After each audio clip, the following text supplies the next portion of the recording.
sa kaitaasan, siya'y papurihan. Diyos ng lahat o papuri sa kaitaasan, siya'y papurihan ngayon at magpakailanman.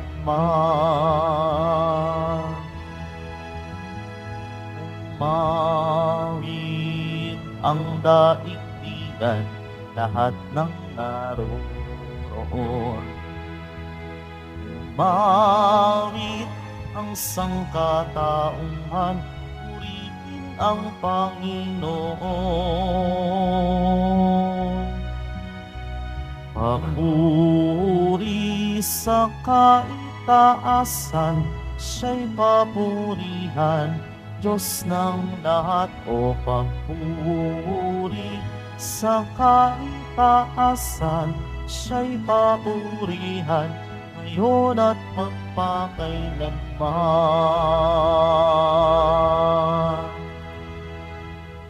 Sa ngalan ng Ama at ng Anak at ng Espiritu Santo, Amen. ang pagpapala ng ating Panginoong Jesucristo, ang pag-ibig ng Diyos Ama, at ang pakipagkaisa ng Espiritu Santo naway sumainyong lahat. At sumayo rin. Mga kapatid, aminin natin ang ating mga kasalanan upang tayo maging marapat gumanap sa banal na pagdiriwang. Panginoong Hesus, ikaw ang makapangyarihang Diyos at prinsipe ng kapayapaan. Panginoon, kaawaan kami. Panginoon, kaawaan mo kami. Panginoong Hesus, ikaw ang anak ng Diyos at anak ni Maria. Kristo, kaawaan kami. Kristo, kaawaan mo kami. Panginoong Hesus, ikaw ang salitang nagkatawang tao at kadakilaan ng Ama. Panginoon, kaawaan mo kami. Panginoon, kaawaan mo kami. Kaawaan tayo na makapangyarihang Diyos, patawarin tayo sa ating mga kasalanan at patnubayan tayo sa buhay na walang hanggan. Amen. Manalangin tayo. Ama naming makapangyarihan, lakas ka ng mga walang inaasahan kundi ikaw. Ang pagluhog namin ay iyong pagbigyan, sapagkat kami mga tao lamang na pawang mahihina kapag iyong iniwanan. Kaya naman kami lagi mong tulungan upang sa pagtupad ng iyong mga kautusan, ikaw ay mabigyang kasiyahan sa aming iniisip at ginagawa araw-araw. Sa pamamagitan ni Jesucristo kasama ng Espiritu Santo, magpasawalang hanggan. Amen. Magsiyo po muna lang. Pagbasa mula sa ikalawang aklat ng mga kronika. Pagkamatay ni Joiada, ang mga pinuno ng Huda ay nagbigay galang sa hari at nagharap ng mga kahilingan.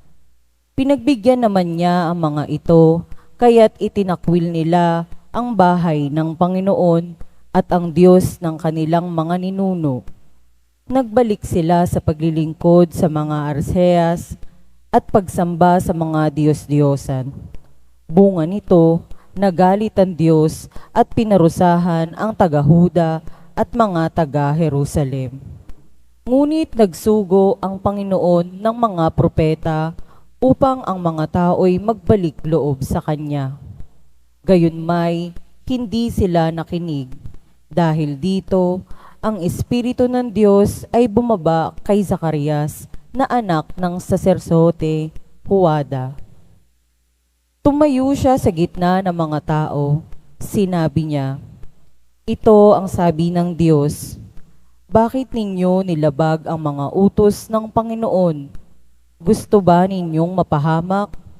Sapagkat itinakwil ninyo siya, itinakwil din niya kayo." Ngunit nagkaisa ang mga tao at sa utos ng hari, binato nila si Zacarias hanggang sa mamatay. Naganap ito sa kalooban ng bahay ng Panginoon.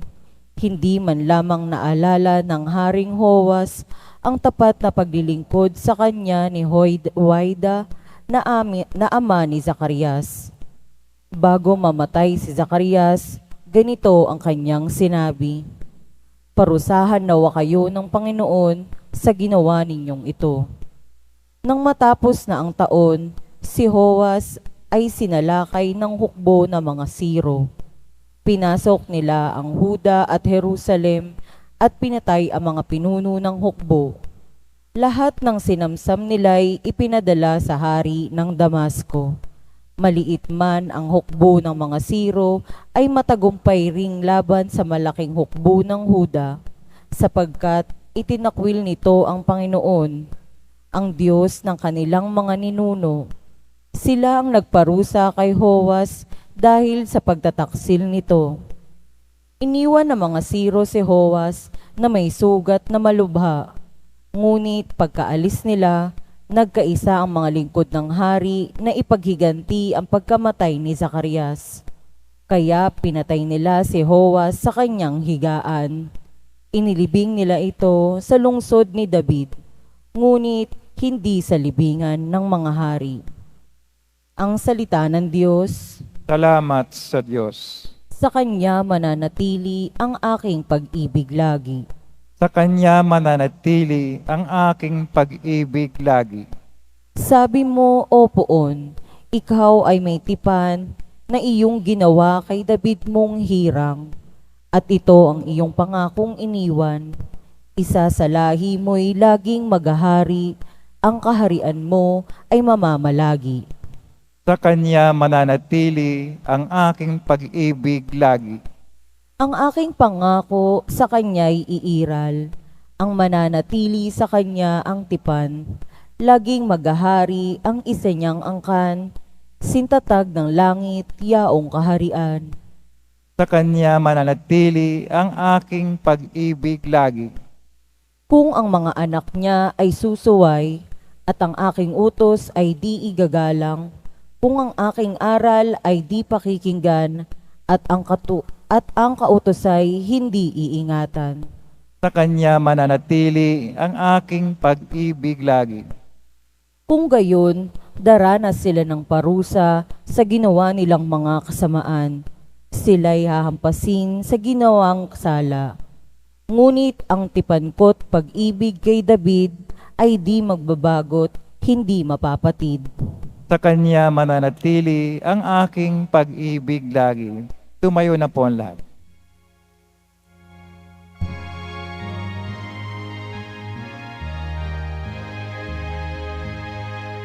Hallelujah,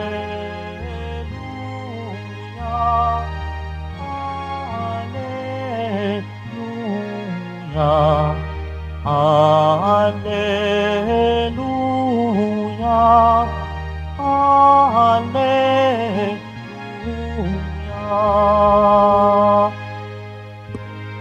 Si Kristo ay naging dukha upang tayo'y managana sa bigay niyang pagpapala.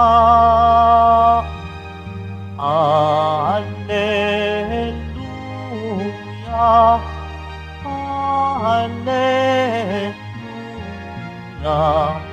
Hallelujah, Hallelujah.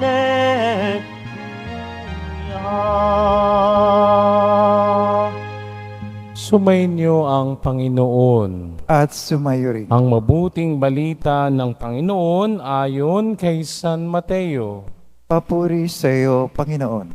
Noong panong iyon, sinabi ni Jesus sa kanyang mga alagad, walang makapaglilingkod ng sabay sa dalawang Panginoon, sapagkat kapopuotan niya ang isa at iibigan ng ikalawa. Paglilingkuran ng tapat ang isa at hahamakin ng ikalawa. Hindi kayo makapaglilingkod ng sabay sa Diyos at sa kayamanan. Kaya't sinasabi ko sa inyo, huwag kayong mabagabag tungkol sa pagkain at inumin na kailangan ninyo upang mabuhay o tungkol sa damit na kailangan ng inyong katawan. Hindi ba't ang buhay ay higit na mahalaga kaysa pagkain at ang katawan kaysa pananamit? Masdan ninyo ang mga ibon, hindi sila naghahasik ni nag-aani o kaya'y nagtitipon sa bangan. Gayunman, pinakakain sila ng inyong amang nasa langit. Hindi ba't higit kayong mahalaga kaysa ibon? Sino sa inyo ang makapagpapahaba ng kanyang buhay ng kahit isang oras sa pamamagitan ng kanyang pagkabalisa? Bakit kayo nababagabag tungkol sa pananamit? Isipin ninyo kung paano sumisibol ang mga bulaklak sa parang. Hindi sila nagpapagal ni humahabi man. Ngunit ito ang sasabihin ko sa inyo, maging si Solomon ay hindi nakapagsuot ng kasing ganda ng isa sa mga bulaklak na ito, bagamat napakariringal ng mga damit niya. Kung ang mga damo sa kabukiran na buhay ngayon at kinabukas ay iginagatong sa kalan, ay dinaramtan ng Diyos, kayo pa kaya? Kaliit ng pananalig nyo sa Kanya. Kaya't huwag kayong mabalisa tungkol sa inyong kakainin, iinumin at daramtin. Sapagkat ang mga bagay na ito ay kinahuhumalingan ng mga taong wala pang pananalig sa Diyos. Alam ng inyong amang nasa langit ang kailangan ninyo ang lahat ng ito. Ngunit pag sumakita ninyo ng higit sa lahat, ang pagharian kayo ng Diyos at mamuhay ng ayon sa kanyang kalooban, at ipagkakalob niya ang lahat ng kailangan ninyo. Kaya huwag ninyong ikabahala ang para sa araw ng bukas.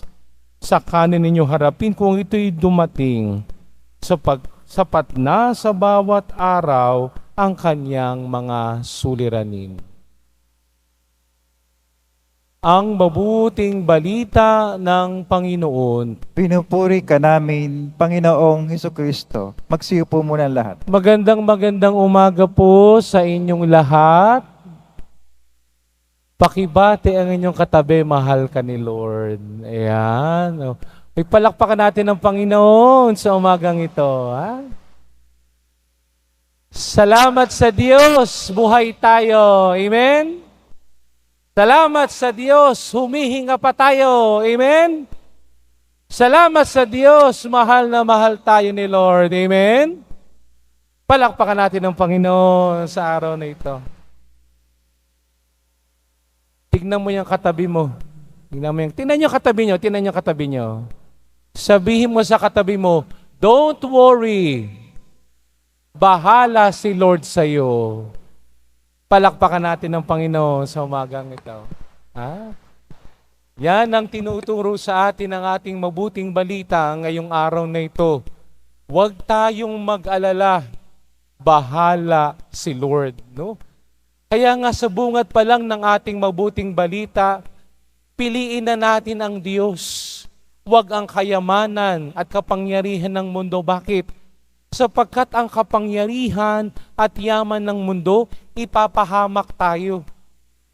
Pag tayo'y napaibig sa kayamanan, kapag tayo'y napaibig sa luho ng mundo, ipapahamak tayo niyan. Kagaya ng unang pagbasa sa kwento ng aklat ng mga kronika, narinig natin si Joas, no? Ay isa ito sa mga iniligtas, no? Sapagkat narinig natin kahapon, si Reyna Atalia, ipinapatay lahat ang tagapagmana sa trono sapagkat ang kanyang anak ay pinatay. Kasama na dapat dito si Joas. Subalit si Joas siya ay itinakas upang nang sa ganun siya ay maghari, no, sa Israel. At sa kanyang paghahari, no, ang mga tao iniwan lahat, no, pati ang pagsamba sa mga Diyos-Diyosan. Pero anong nangyari kay Joas? Nung siya'y naupo, naluklok bilang hari, bumalik sila sa dati.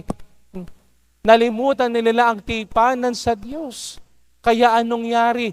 Napaibig siya sa kapangyarihan. Kaya anong nangyari? Bumagsak siya. Mas pinili niyang sundin ang kagustuhan ng mundo kaysa kagustuhan ng Diyos. Mas pinili niyang yakapin ang pag-ibig ng mundo kaysa sa pag-ibig ng Diyos. Mas pinili niya ang kapangyarihan niya kaysa sa kapangyarihan ng Diyos. Kaya siya ay pahamak.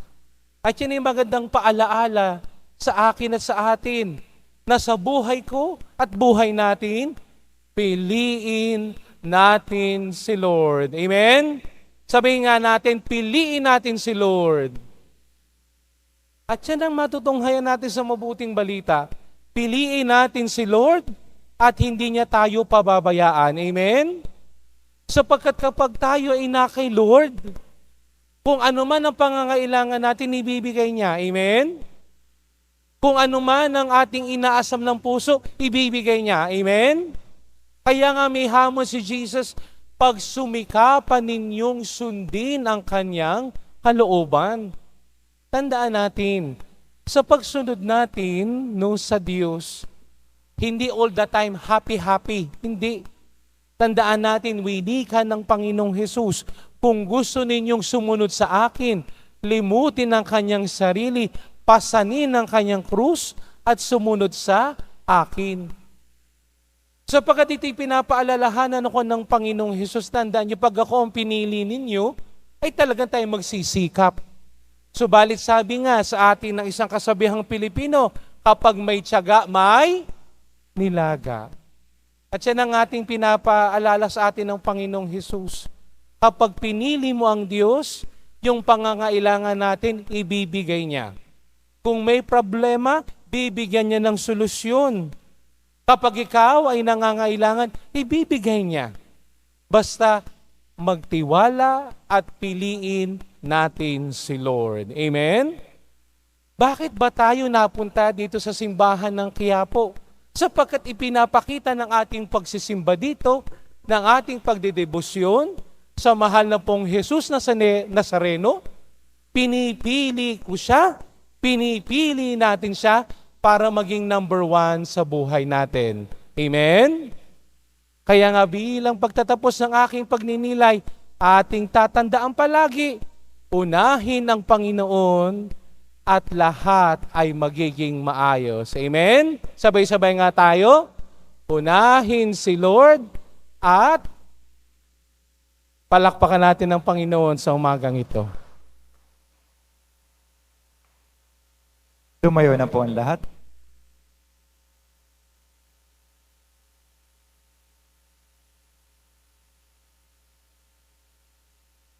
Minamahal kong mga kapatid, tinatawag tayo ng Ebanghelyo na maging tapat sa ating paglilingkod sa Diyos. Ang ating mga panalangin sa Ama naway nagpapahayag ng uri ng ating pagtitiwala at pagmamahal. Ama, pinauubaya namin na aming mga alalahanin sa iyo. Ama, pinaubaya namin ang aming mga alalahanin sa iyo. Ang mga pinuno ng simbahan naway masigasig na italaga ang kanilang mga sarili sa pagpapalaganap ng paghahari ng Diyos. Manalangin tayo. Ama, pinaubaya namin ang aming mga alalahanin sa iyo. Ang mga dukha at nangangailangan naway makadama ng ating pagkalinga at pag-aaruga. Manalangin tayo. Ama, pinaubaya namin ang aming mga alalahanin sa iyo.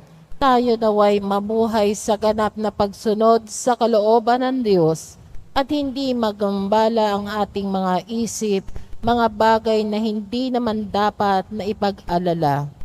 Manalangin tayo.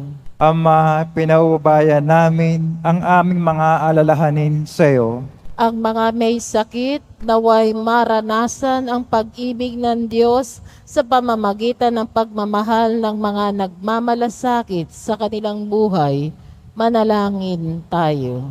Ama, pinaubaya namin ang aming mga alalahanin sa iyo.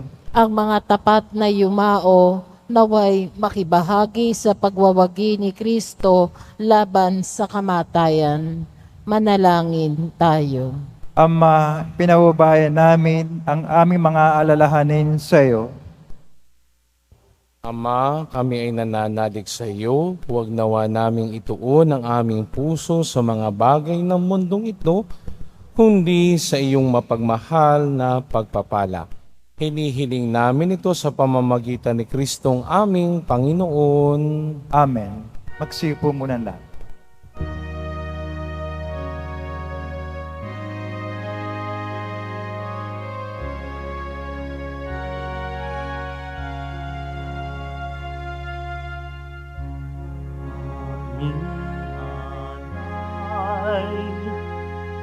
sa iyo, Panginoon.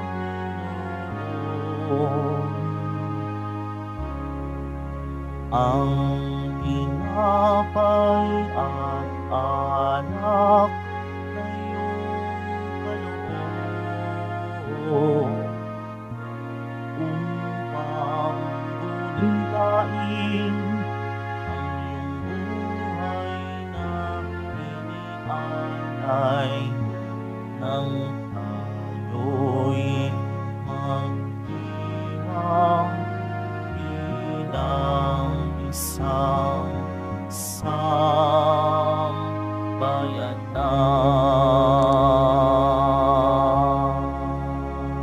Tumayo na po ang lahat. Manalangin kayo mga kapatid upang ang paghahain natin ay kalugdan ng Diyos Amang makapangyarihan. Tanggapin nawa ng Panginoon itong paghahain sa iyong mga kamay, sa kapurihan niya at karangalan, sa ating kapakinabangan at sa buong sambayan niyang banal. Ama naming lumikha, kami ginawa mo may angking katauhan na dapat pakanin at pangalagaan at iyong dinudulutan ng banal na pakikinabang. Ipagkaloob mo kami huwag magkulang sa mga iniukol mo sa aming kapakanan, sa pamamagitan ni Jesucristo kasama ng Espiritu Santo magpasawalang hanggan. Amen. Sumainyo ang Panginoon. At sumayo rin. Itaas sa Diyos ang inyong puso at diwa. Tinaas na namin sa Panginoon. Pasalamatan natin ang Panginoong ating Diyos. Marapat na siya ay pasalamatan. Ama naming makapangyarihan, tunay ngang marapat na ikaw ay aming pasalamatan. Pinagbibigyan mong ito'y aming maihayag, na kahit na ito'y walang anumang maidaragdag, sa kadakilang sa iyo ang likas. Sa pagpupuri nami ang nakikinabang ay kami ring iyong pinakikiharapan sa pamamagitan ng anak na minamahal. Kaya kaisa namang yan nagsisiawit ang papuri sa iyo, na walang humpay sa kalangitan kami nagbubunyi sa iyong kadakilaan. Santo, Santo, Santo, Panginoon Diyos ng mga hukbo, napupuno ang langit at lupa ng kadakilaan mo, o sana sa kitaasan. Pinagpala na paririto sa ngalan ng Panginoon, o sana sa kitaasan. Magsilod po ang lahat. Ama naming banal, ikaw ang bukal ng tanang kabananan, kaya't sa pamamagitan ng Espiritu gayong banal ang mga kaloob na ito, upang para sa amin maging katawan at dugo ng aming Panginoong Hesukristo, bago niya pinagtiis ang kusang loob na maging handog, hinawakan niya ang tinapay, pinasalamatan kanya, pinaghati-hati niya iyon, iniabot sa kanyang mga lagad at sinabi, tanggapin ninyong lahat ito at kanin, ito ang aking katawan na ihahandog para sa inyo.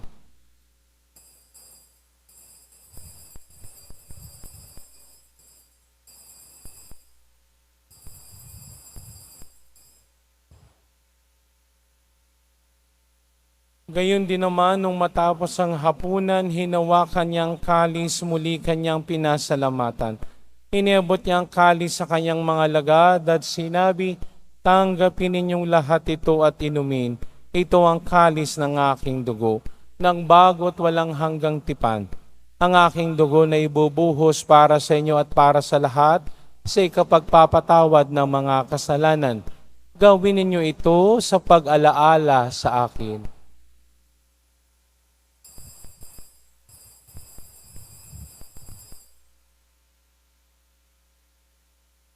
Tumayo na po ang lahat. Ipagbunyi natin ang misteryo ng pananampalataya. Kristo'y namatay, si Kristo'y nabuhay, si Kristo'y babalik sa wakas ng panahon. Ama, ginagawa namin ngayon ng pag-alaala sa pagkamatay at muling pagkabuhay ng iyong anak. Kaya't iniaalay namin sa iyo ang tinapay na nagbibigay buhay at ang kalis na nagkakalob ng kaligtasan. Kami nagpapasalamat dahil kami yung minarapat at tumayo sa harap mo para maglingkod sa iyo.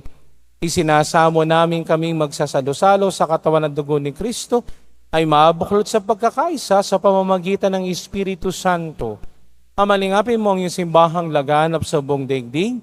Puspusin mo kami sa pag-ibig kaysa ni Francisco na aming Papa at ni Jose na aming Obispo at ng Tanang Kaparian. Alalahanin mo rin ang mga kapatid naming nahimlay na may pag-asang sila'y muling mabubuhay, gayon din ang lahat ng mga pumanaw. Kawan mo sila at patuloyin sa iyong kaliwanagan. Kawan at pagindapatin kaming lahat na makasalo sa iyong buhay na walang wakas. Kaysa ng mahal na Biring Maria na ina ng Diyos, ang kanyang kabiyak na pusong si San Jose, kaysa ng mga apostol, ni San Juan Bautista, ni San Paulino ng Nola, si San Juan Fisher at si Santo Tomas More, at ang lahat ng mga banal na namuhay dito sa daigdig ng kalugod-lugod sa iyo, may pagdiwang nawa namin na pagpupuri sa ikararangal mo sa pamamagitan ng anak na aming Panginoong Heso Kristo. Sa pamamagitan ni Kristo kasama niya at sa Kanya ang lahat ng parangal at papuri ay sa iyo, Diyos amang makapangyarihan kasama ng Espiritu Santo, magpasawalang hanggan. Amen. Sa tagubilin ng mga nakagagaling na utos sa turo ni Jesus na Panginoon natin at Diyos, ipahayag natin ang lakas loob. Ama namin, sumasalangit. Sumasalangit ka, sambahin ang ngalan mo, mapasa amin ang kaharian mo, sundin ang loob mo dito sa lupa para nang sa langit. Bigyan mo kami ngayon ng aming kakanin sa araw-araw at patawarin mo kami sa aming mga sala para ng pagkapatawad namin sa nakakasala sa amin at huwag mo kami pahintulot sa tukso at yadya mo kami sa lahat ng masama. Inihiling namin kami adiya sa lahat ng masama, pagkalooban ng kapayapaan araw-araw, iligtas sa kasalanan at tilayo sa lahat ng kapahamakan, samantalang aming pinananabikan ng dakilang araw ng pagpapahayag ng tagapagligtas naming si Hesu Kristo. Sapagkat iyo ang kaharian at ang kapangyarihan, ang kapurihan magpakailanman. Amen. Panginoong Hesu Kristo, sinabi mo sa iyong mga apostol, kapayapaan ang iniiwan ko sa inyo, ang aking kapayapaan ang ibinibigay ko sa inyo. Tunghay mong aming pananampalataya at wag ang aming pagkakasala. Pagkalooban mo kami ng kapayapaan at pagkakaisa ayon sa iyong kalooban, kasama ng Espiritu Santo magpasawalang hanggan. Amen. Ang kapayapaan ng Panginoon ay laging sumainyo. At sumayo rin. Magbigayan tayo ng kapayapaan sa isa't isa. Kordero ng Diyos na nagalis ng mga kasalanan ng sanlibutan, maawa ka sa amin. Kordero ng Diyos na nagalis ng mga kasalanan ng sanlibutan, maawa ka sa amin. Kordero ng Diyos na nagalis ng mga kasalanan ng sanlibutan, ipagkaloob mo sa amin ang kapayapaan. Magsilod po ang lahat. Ito ang kordero ng Diyos, ito ang nagalis sa mga kasalanan ng sanlibutan, mapapala tayong inaanyayahan sa kanyang piging. Panginoon, hindi ako karapat-dapat na magpatuloy sa iyo, ngunit sa isang salita mo lamang ay gagaling na ako.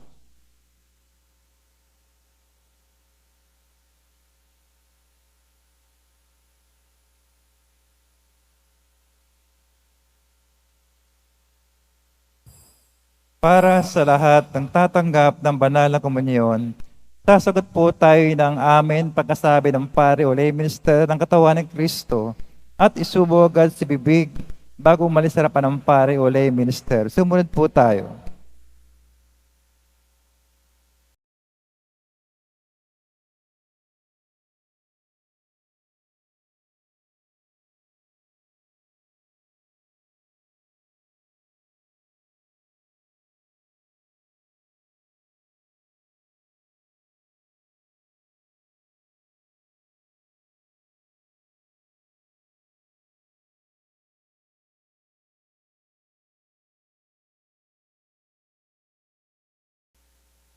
Manalangin tayo.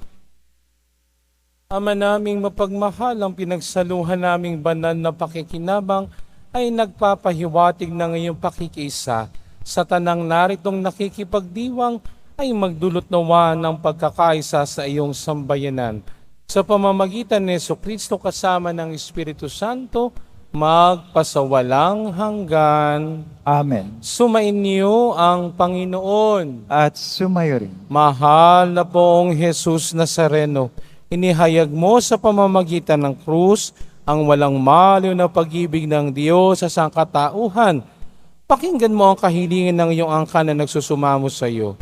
Makamtanawan nila ang iyong katugunan na tanggapin ang kasagutan na may utang na loob na tinatanaw. Basbasan din po ninyo ang mga dala-dala nilang mga imahen at dasalan. Sa pamamagitan ng bendisyon na ito, naway maalaala nila ang mga pangako nila noon sa binyag, na ikaw ang kanilang iibigin at paglilingkuran bilang Panginoon, magpasawalang hanggan. Amen. At pagpalain kayo ng makapangyarihang Diyos, Ama at Anak at Espiritu Santo. Amen. Humayo kayong taglay ang kapayapaan ng Poong Jesus Nazareno. Salamat sa Diyos. Viva nuestro Padre Jesus Nazareno! Viva!